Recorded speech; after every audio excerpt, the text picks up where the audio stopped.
So myself Shankara Charya Rai, I had completed my graduation from Gurukul Kangri University, Haridwar. I came Bangalore to learn about more about Python.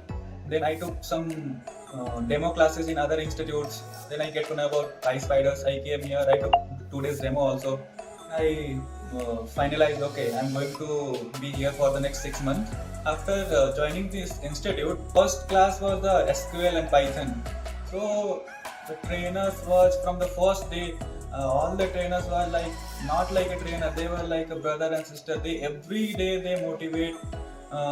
Like if you stuck in a problem, they will motivate you how you will get out of those problems. Really thankful to Pujita ma'am, Shashank sir also. They helped me thoroughly throughout this whole 6 months. Teaching experience is good. Everything is good.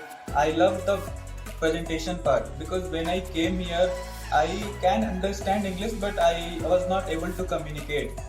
Then I start presentation every single day with my group mates, and after that presentation, my communication becomes so good. I explain each and every topic every day. We started some demo demo introduction every day. How we will give to the company. So in this way, my journey started. Now I am looking forward to work there. Thank you.